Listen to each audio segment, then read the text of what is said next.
Me age 7.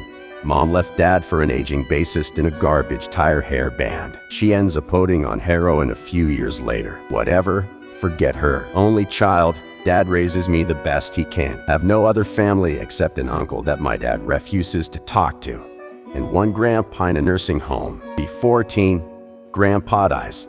Dad and uncle both inherit about $2 million each.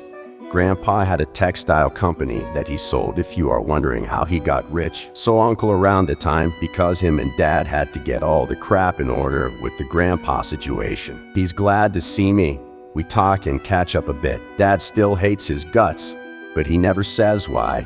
He just mumbles under his breath as he changes the subject or pretends he needs to go do something around the house greater than I don't really ask about it anymore. But I did hear that my uncle did good with his money and started buying up land. Fast forward to HS. We find out dad has cancer in his throat. Tried to be optimist, but it doesn't look good. Use up a lot of the money on treatment.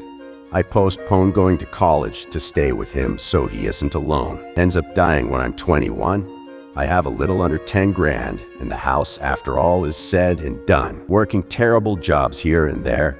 Get girlfriend. She cheats on me after 2 years. She lives with me so I can kick her out right away. Say screw it. Take an extended amount of time off from job and drive off to get away from the situation. Have no one in my life that is close to me now. Feel hopeless and depressed. Drive aimlessly around the country. Hit some famous places along the way, Grand Canyon, etc. See a bunch of tourists with their happy families. Get super lonely. Decide to try and find my uncle. Takes a lot of searching, but eventually I get a number of a guy that keeps an answering machine for my uncle. Apparently uncle lives off grid in a cabin by himself and doesn't keep a phone or anything there. Anyway, don't want to hang around and wait for a call back. Drive to where he lives. Get to the guy's place who keeps uncle's answering machine. Old retired guy, pretty friendly. He tells me there isn't a road to my uncle's cabin. There is only a trail through the woods. It's like 10 miles, so the guy lends me an old mountain bike and tells me I can leave my car at his place. I get my bag with all my essentials and thank him before I head out. Start wondering how uncle will react to me dropping in on him after so long. Kinda nervous. Pass a few ponds and small lakes. I can't believe uncle owns all this land. Get to cabin. Uncle is outside and staring at me like a psycho. He seems kinda paranoid. I yell to him and tell him it's me. He lightens up quite a bit, seems happy to see me. Get the "you've grown so much, didn't recognize you." Get inside and we start catching up. He makes some food. I tell him my situation. He says I can stay with him for a while. Feels good. Next day we just hang out. I see he has a ton of journals that he has been writing in every day since he was 10. My dad had some too, but he quit after a couple years. Uncle said I can read them if I don't mind seeing some mildly questionable stuff. I guess he was pretty honest when he wrote. Spend a lot of time reading those journals, learning more about my dad's family. Eventually I want to get some stuff that my uncle didn't have at his cabin. Mainly beer. In the morning go back to the car and head to nearest place for some supplies. Crappy gas station. Get back and ready to hit the trail again. Old man comes out and I talk to him a bit more. He asks about family history. Tell him dad and uncle didn't get along. He tells me that it might have to do with the lake disappearance. What disappearance? Apparently a long time ago this area was a popular camping and canoeing spot. People would pay like a regular campground and carry their canoes in there. Uncle used to live in a different spot, and he would come here every year when he was younger. Old guy tells me that one year a dude disappeared there. His tent was all torn up and there was blood everywhere. Only other person on record that was there at the time was my uncle. There was an investigation and everything. My uncle got cleared eventually, and the dude was never found. I asked the dude what he thinks happened, and he says he has no idea, and that I should ask uncle what happened. This was really unnerving at the time. I figured this is why my dad broke off contact with my uncle. Head back to uncle's with the beer and other goodies. Not gonna lie, that information changed my image of my uncle. Decide not to bring it up right away, but I really want to know what his story is. We drink beer and just hang out outside. I ask him if I can take out the canoe the next day. He says sure, but I can only go in specific spots. Don't bother asking why. He starts to make something for us to eat. I sit and read more journals, decide to try and find the journal for the year that the disappearance happened. Start going through it when I get to a spot that had like 5 pages ripped out. And the way it looked seemed like my uncle had done it recently. All the other journals that I looked through had all their pages, so I was pretty sure he did this at some point after I took an interest in the journals. I decide not to bring it up. We eat and hang out some more and go to sleep. The next day I want to head out in the canoe and paddle around a bit. He gives me some pointers and tells me to stay only on this one lake. Okay, sure. I paddle around for a while, hugging the shore mostly. Kinda scared to go into deeper water, eventually lose sight of cabin. It's a nice day. Lots of wildlife. I see an odd-looking area of shore. There are a bunch of chopped down trees and it's really overgrown.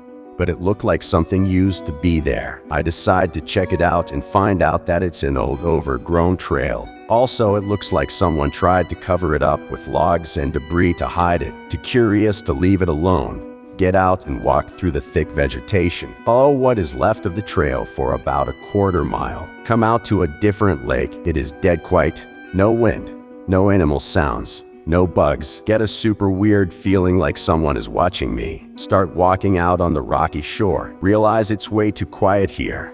Even the water seemed to be too still. Decide to go back to the canoe and head back to the cabin. Uncle is out and waves to me. Asks me how it was. Tell him it was fun. Ask him about the other lake. His face goes blank as he looks off in that direction. Says he told me not to go to any other lakes. I tell him I just walked there.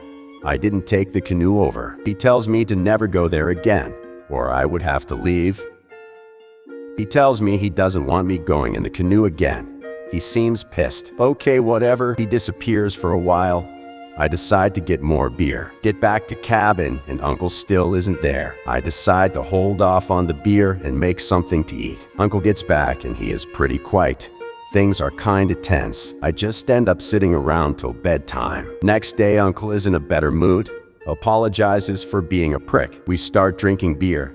He goes through most of them and loosens up a lot. I guess he really needed to take the edge off. I ask him why Dad and him never got along. He just kinda brushes it off. I ask him if it is to do with the incident on the lake. He gets quiet for a moment and asks me what I know about it. I tell him what the old guy told me. He gets quiet for a really long time and just stares off in the direction of the lake with the overgrown trail. Maybe it was because he was drunk.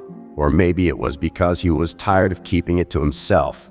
But he told me where he hid the missing journal pages. He told me to make of it what I wanted, but that what he wrote was the truth. He got up and went for a walk. I went to the spot in the cabin where he hid the pages and started reading them. First page is from the day before his trip out. It didn't really have anything too interesting on it. Mostly a list of all that he took on his camping trip, and what he ate, and the weather, which he documented every day. The next 2 pages were from the same day. They were about him arriving at the park, hoping he was the first person there that season so that he could camp wherever he wanted. Greater than he found out that there was already another guy out on the lakes who went in the night before. I guess back when the land was a campground, it was a lot easier to access a lot of areas. So it didn't take long to get to the lakes with his canoe. He had a specific lake that he liked to stay at, and he was hoping to have it all to himself. Or at least his favorite spot, which was a small island in the lake. When he got onto that lake, he saw smoke on the island and a red tent.